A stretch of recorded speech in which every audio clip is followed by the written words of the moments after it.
Hello and welcome to Coffee with Jane, the interview series helping you to get clear, calm and confident in your life. So today we are talking with David Rowan and we are going to be exploring what is going on in the world right now, how that affects your health and well-being, and what the stars say, how they can help us. So, David, would you like to tell us a little bit more about you and your business? Yeah, well, my business, I'm David Charles Rowan. I have a master's degree in cultural astronomy and astrology and another one in psychosocial studies. And I've spent the last 29 years teaching astrology and esoteric philosophy. And I'm also trained in what I call neuro-holistic therapy, which is a synthesis of NLP and hypnotherapy and a field called psychobiology, which looks at the relationship between language and physiology. So I teach people to become therapists in that field. I'm also a Stonehenge tour guide, a poet, a singer, songwriter, and and commentator on things like Facebook. Yes. Yes. Twice a week, I do this thing called the Inner Light Meditation, which is free for a person's first go. Yeah? And I started it last year when I had some health problems.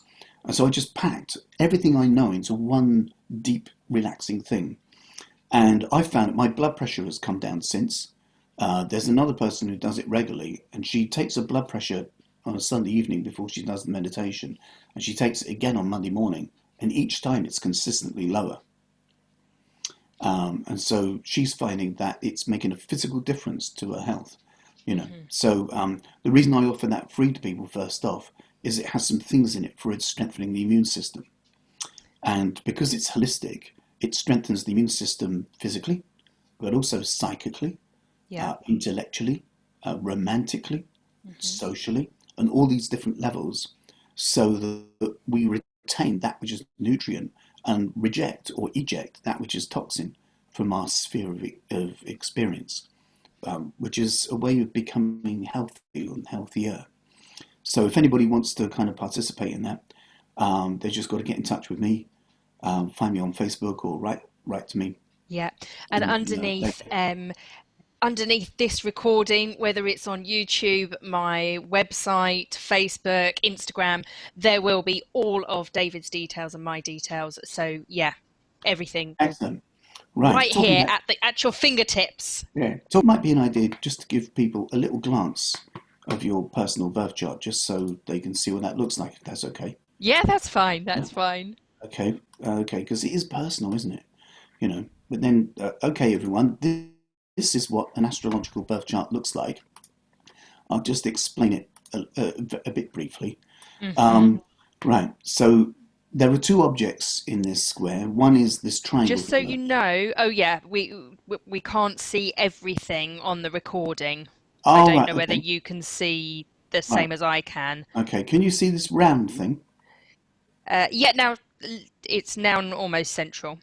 Right, okay. So the round thing, this round object, is an astrological birth chart. And when Jane was born, Capricorn was rising.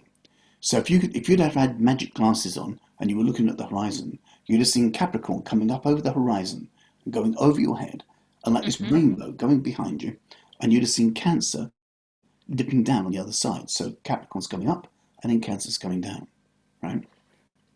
And you're kind of in the middle in here. This arrow at the top represents what's right above your head when you take your very first breath. And so its opposite point down here, this is what's on the other side of the world when you were born. So symbolically, this is what we see. So therefore, this area is what's behind your head, right? And the nature of all life is towards wholeness. So if there are parts of us that we can't see or we're unaware of, then in order for us to be whole, we import those qualities via another person. And we literally marry them into our lives. And I mean that in a carpentry sense, rather than a religious ceremony sense, right? And so if a person lacked assertion, they'd be drawn towards people who make decisions well, or decisions quickly. If a person isn't very good at communicating, they'd kind of align themselves with someone who's good at communicating, so unconsciously. So we tend to draw towards us people who fulfill facets of ourselves that we haven't yet mastered. And so those qualities are shown by this part of the chart over here on the right-hand side.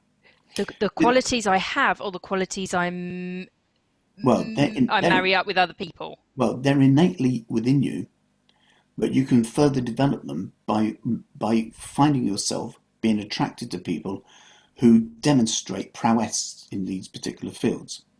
Okay, give us an example of what those fields are.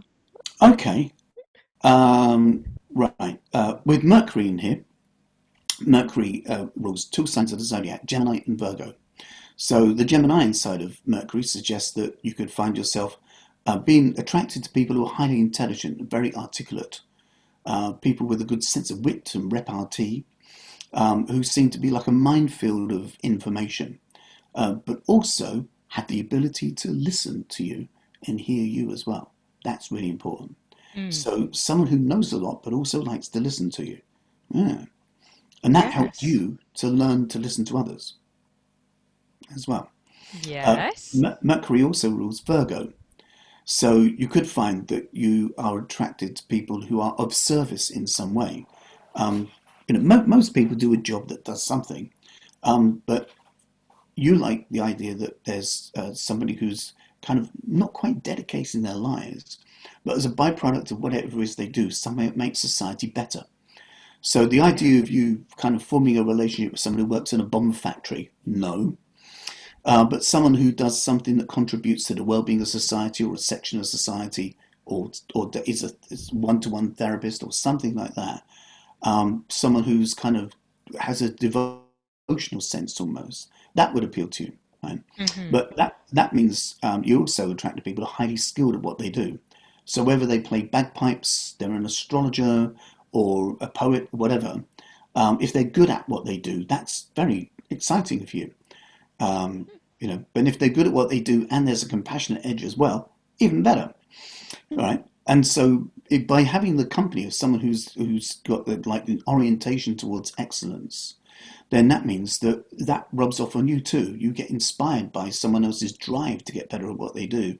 So that means that you end up focusing on how well you do what you do, and that inspires you to kind of review and reskill. Yeah, definitely. Your skills.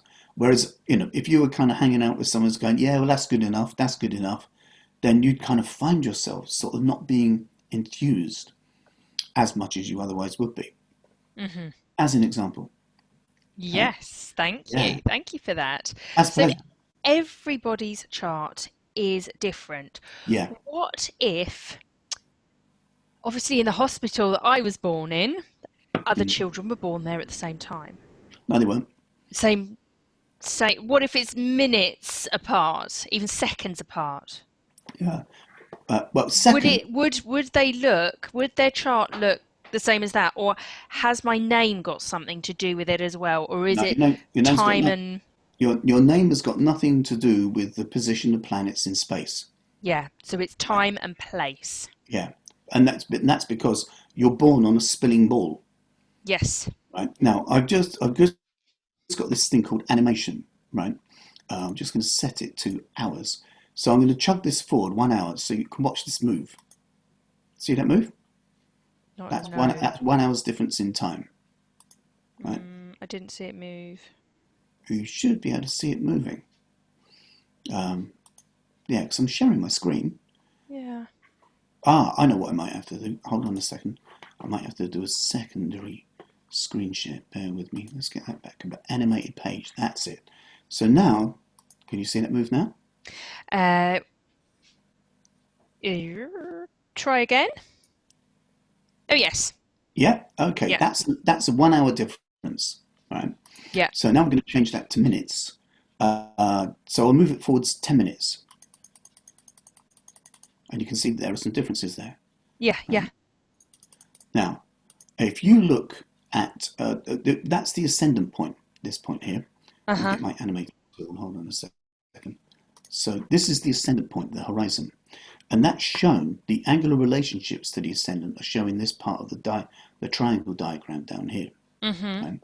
So if I move this forward just 5 minutes, I want you to watch this line that says AS and look for anything that changes.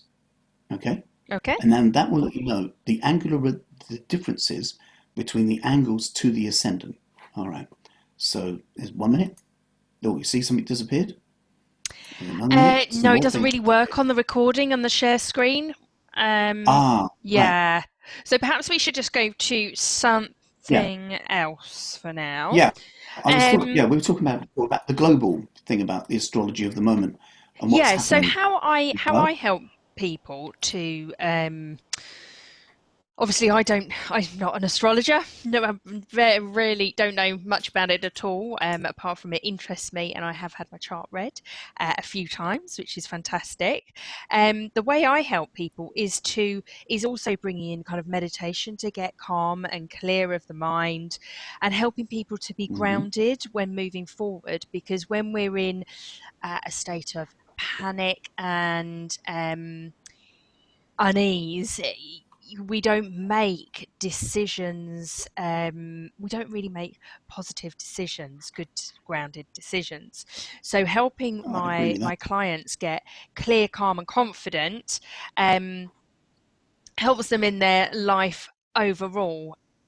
So, Hmm. how in the current climate is there anything you could help shed some light on by using the stars, and how long is this going to go on for?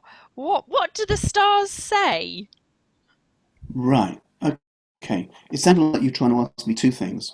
One was what does the astrology suggest, but the other one was what can people do? No, the And they're first two one. separate. The first one. Yeah. Yeah. Okay. So we want to look at the astrology things. Yeah. Right. Okay. So we go back to the share screen again. Hold on a moment. I've got something lined up to show you a bit of an idea of what. Let me know when you can see that birth chart there. I can, but only a corner. So if you could try and make Ah, the circle. Now I can see yeah. half the I can't circle. adjust. Yeah, I can't adjust the size. It just does full screen and that's it. Unless I do that, is that better? I can see a quarter How's now. that? Yeah. Can you see the whole thing? Yes, that's it. Yep. Yep. Okay. All right. This is a birth chart inside a birth chart. So the birth chart in the middle here is the birth Yes. chart of the United Kingdom of this country. Now you might think, hold on a minute, how can a country have a chart?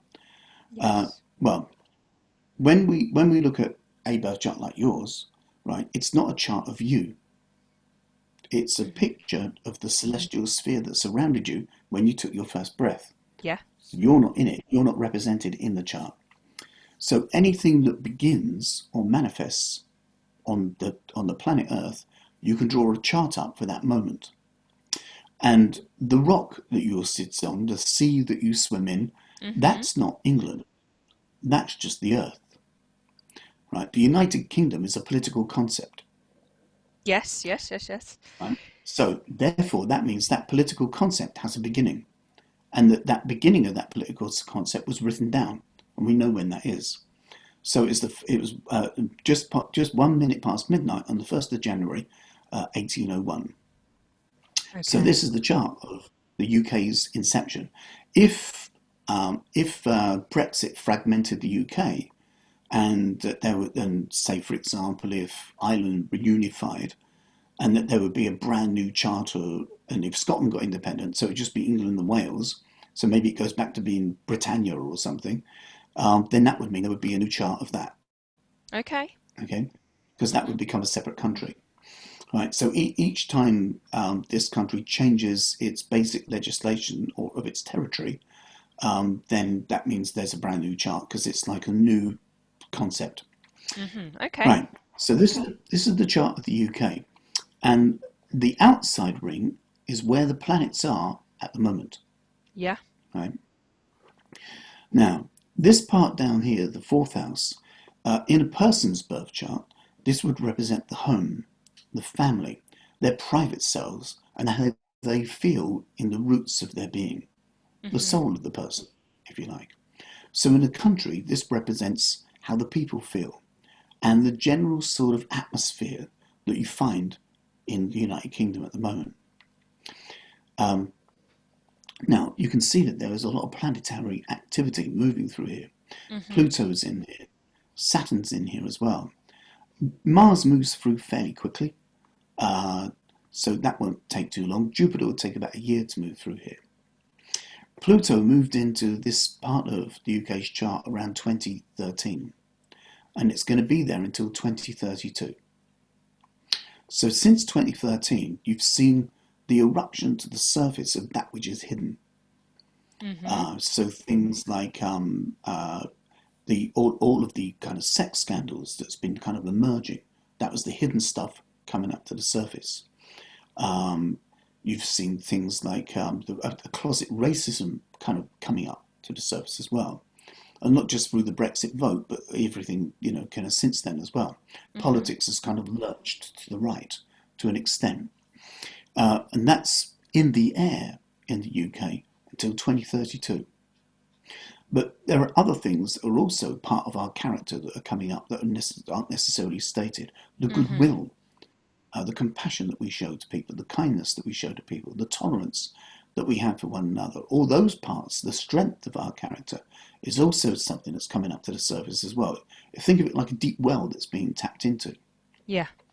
And so, we'll be all right as a bunch of people, because we've got this survival thing moving through here. However, Mars, which moves fairly swiftly, has almost left the fourth house, but Mars represents a part of us that wants to express ourselves. That can come out in competitive nature. That can come out in prowess and sports. It can also come out as aggression and a kind of a sense of belligerence, right? And the British are good at that. Ask anybody who brought the Sex Pistols in the 70s, and they'll tell you how good we are at belligerence, right? So, yes, while Mars goes through Aquarius, it's just gone in there. It'll be there till about mid-May. There's the possibility that people will become a bit frustrated and upset about their sense of freedom being curtailed. And how people express that is going to vary depending on their geography and their general tendencies, So some people might write a furious letter to the Times, whereas other people might kind of, try and have a party on a beach. So it could be, or in the parks in London. Or in the parks in London, yeah. So there could be a bit of civil unrest as a potential. That's going to be in the air till about mid-May. Right. This thing here, this part of the chart, the sixth house, this represents the health of the nation.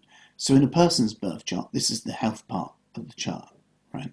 So for here, though, for a country, that means the NHS in this country, right? But also the infrastructure of the logistics.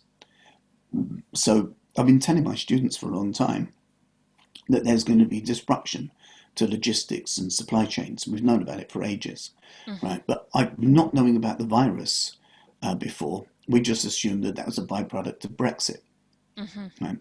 And then it would take till about 2032 for it all to kind of return to being smooth and easy. 2032, Lordy. Yeah, the ripples of this are going to last a long time. That's not saying that we're going to be in lockdown for that time. But if you think of every coffee shop that closes, the people who supply the beans can't trade.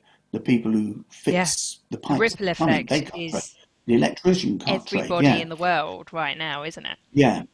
So all of these ripple effects are going to go out. So it's going to take quite a long time for any kind of semblance of smooth flow to return. But that also means as well, a part of those rippling effects is it's a deeper compassion as well.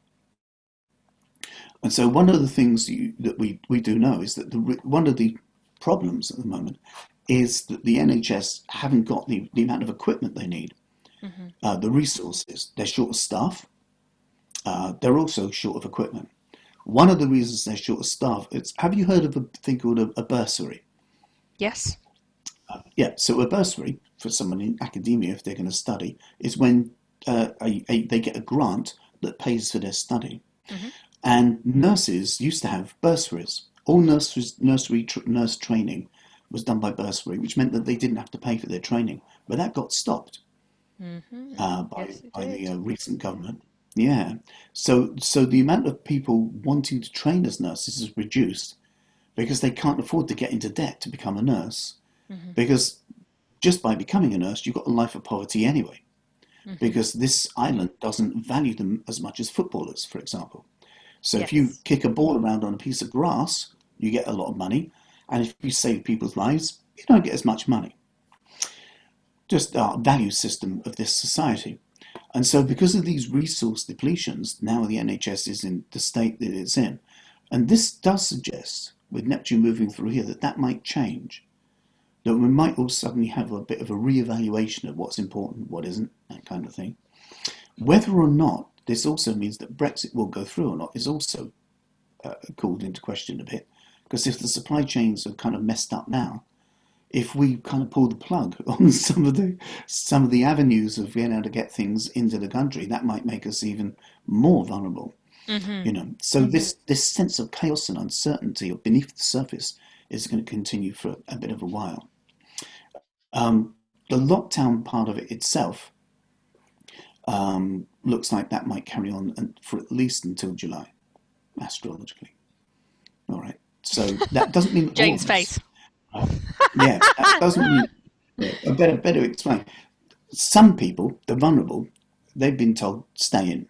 Yes. Right? Once they've got a testing kit for the to see if you've got antibodies, then they'll be able to test people to see if they can go back out into society and work again. But that's going to take a bit of time too. Mm-hmm. So the astrology doesn't let me know about each individual's circumstance, but it does suggest that the kind of like the stuff that's happening right now is going to go on until about July time. Yeah. So it's tricky for the moment. Yeah. And can I ask Uh, then, the outside circle is what's going on now. The inner yeah, circle, was that what was happening in, what did you say, 18 something or other? 1801, 1801. Yeah, Yeah. So yeah. what was life like in the UK?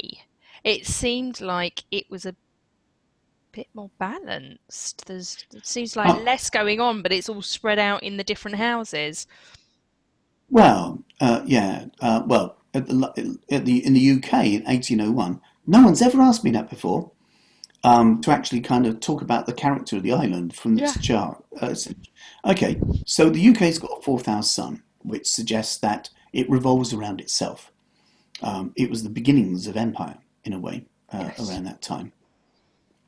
And there was a very strong sense of national identity, hence the beginning of the United Kingdom.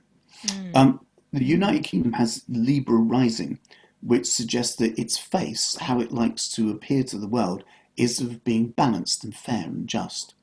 That's the face it likes to Yes. express. Yeah. But it has Uranus in the 12th house. So there's a quirky, wacky side to the UK kind of character, which can be genius on the one hand, but a bit mental on the other hand. Yes. So on the one hand, we got Stephen Hawking, and on the other hand, we're in Ibiza larging it up, Yeah. right? Different faces of, we can fly Spitfires, but we can also be drunk in your backyard. Yeah. Yes, the British character, I guess.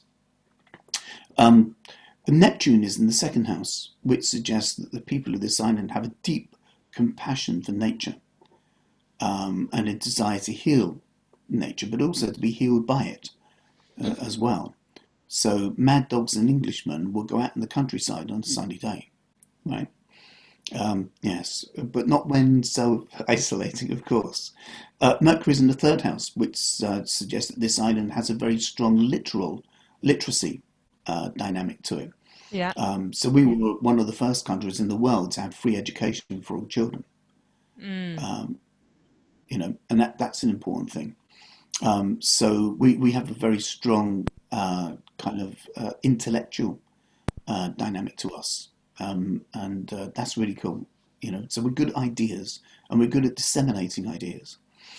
Venus in the fifth house suggests that the UK character, in a sense, has a love of the arts and a flair for the arts as well. Whether that's coming out as kind of visual art or music or poetry or whatever it is, we love our artistic stuff. It's a piece of footage of Winston Churchill just before D-Day.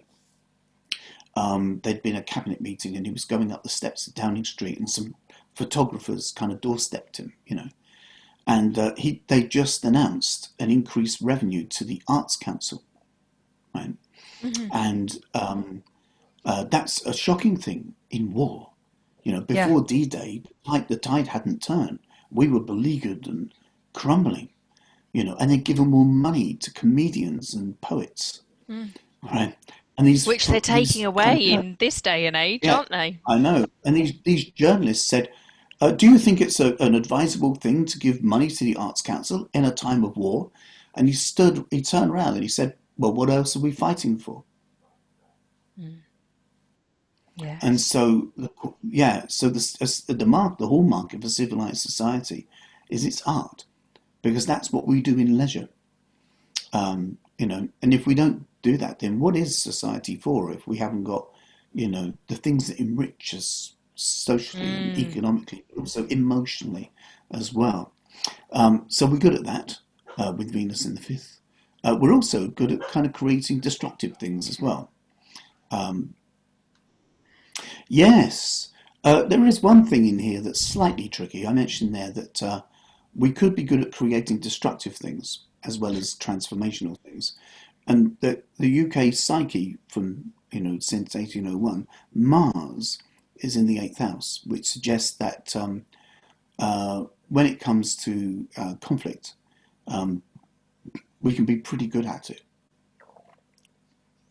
which is a good thing to have a good defense system, but we can be rather, depending on the political persuasions at the time, we can generate war as well as kind of defend ourselves from it. Mm-hmm. So through that century, we were a little bit kind of gung ho, going around the planet and basically stripping everyone of their assets, but building railways at the same time. Yes, so that yes, the British Empire hurt a lot of people, but it also kind of left a bit of legacy as Mm-hmm. well.